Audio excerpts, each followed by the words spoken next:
Okay, since you guys love the first part so much, I'm coming back with a part 2 of types of car guys. And guess what? Instead of just stating 5, I'm going to be stating 15 different types of car guys. For everyone that's watched the Bladed Angel video, don't let him know that I'm stealing his ideas, please. Anyway, let's get on with it. Number 1, we have the JDM maniacs. These people are crazy about JDM cars, to the point they'll blindly argue with you about Japanese cars being the best cars in the world. And I'm going to admit, embarrassingly, I used to be one of these people. Number 2, the power fiend. These fiends are the types of people to take weight loss to a whole new level. The back car seats, gone. Radio in the car, gone. Headrest, gone. Bumpers, gone. I'm surprised they still have the wheels on the car, I'm gonna be honest. They will take out everything out of their car, and sometimes they even replace the driver's seat with a fake carbon fiber bucket seat, bruv. It's like an addiction, bro. These guys be riding around in an anorexic car. Number 3, the classic car lovers. These are typically older people that love classic and timeless cars, but I do know tons of younger people who are into old cars as well. The reason why people prefer vintage cars is because they think that newer cars are too ridiculous and too complicated, which I fully understand where they're coming from. But me personally, I do like modern cars a little bit more. Number 4, the car audio enthusiasts. I know you guys have seen videos all over YouTube and TikTok of people installing mega speakers and subwoofers inside their car, and for their TikToks they just invite like random people into their car and turn up the bass and just watch their whole body vibrate. But that should be illegal. Imagine you just sat there chilling in bed at 3 AM in the morning trying to sleep, and there's someone outside your house riding around with a 100-watt subwoofer in their car, blasting out music to the point where you jump out your bed, bruv. Trust me, this has happened before. Number 5, the Ricer. Now, Ricers typically have very cheap cars, and I guess these people are kind of similar to the power fiends because their whole personality is about getting the most amount of power from their car. But instead of losing weight, they add more weight because they typically have a wide body kit and a massive spoiler, which, if you didn't know, actually makes your car slower in straight lines. So a lot of the power won't even be used because the drag is going to be slowing down the car. Number 6, electric car users, aka James Charles viewers. Nothing really wrong with that. Now, I'm going to be honest, I don't really think electric cars are bad, alright? But I do think in today's current situation in the UK and their charge to mileage ratio, I think it's pretty bad. I mean, sure, I think the technology might get better in the future, but where we stand right now, it doesn't make sense to be charging your cars for 7 hours to drive to Tesco's down the road. I also think that people who drive these electric RC cars are also not the best type of people. I only say this because they're pretty hypocritical. I know some Tesla drivers act like they care about the environment, and also, bro, like, yeah, you're driving an electric car, but where do you think the energy comes from, bro? Fossil fuels. Unless you're driving around with a solar panel on your roof, which I don't really see a lot of Tesla drivers doing. Anyway, let's move on to number 7,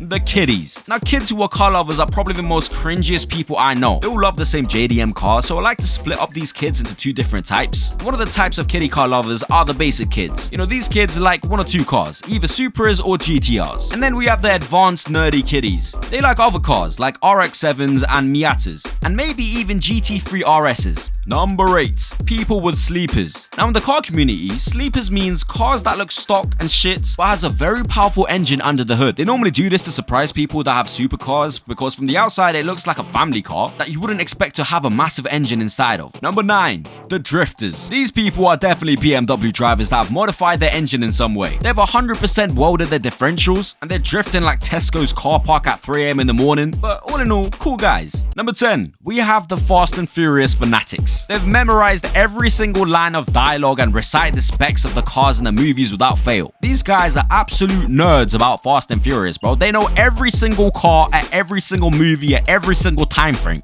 Ooh, the Supras, ooh, the GTRs. Honestly, I blame Fast and Furious for the prices of Supras being so high. Ooh, RX-7s, but bug out, man. Number 11, the street racers. Street racers do not fear death, bro. Matter of fact, street racers will be chasing down death in their 1 series because they're most definitely BMW drivers. No surprise here. To be fair to you, you can get these racers in all shapes and sizes. Like, they will race anyone and anything that moves. If you're like a 60-year-old man and you stop next to them on a red light, bro, they'll be revving your engine ready to race you, man. But normally, I do hear a lot of motorcycles racing more than cars, surprisingly. Number 12, the car photographers. Photographers are either amazing or just straight up shit. Like, even if the raw image looks good, some of these people will literally find a way to edit and oversaturate their pictures for it to look shit. Look, I've seen so many Instagram pages with like sick car shots, but the edits on it are just absolute dog shit, bro. If you're gonna take pictures and try to make that your career, bro, sit down and watch some videos on Photoshop, bro, like tutorial. Number 13, car meet organizers. Now, you meet 2 types of people when it comes to organizing car meets. The first type of people make sure that they do it on a specific date so there wouldn't be too many police. They'll make sure that it's a very secure location, and they'll even check the weather. You know what I mean? Like the actual people who care about the car meets. However, you can't say the same thing about the second types of car meet organizers. They will literally whip out a time and a place out of their arse with no preparation. And you know this meet's about to go crazy when the host doesn't even care about the feds, bro. Matter of fact, when you pull up to these car meets, the only cars you're going to be seeing is Vauxhall Corsas with red and blue lights on their roofs because they're police, bro. Number 14.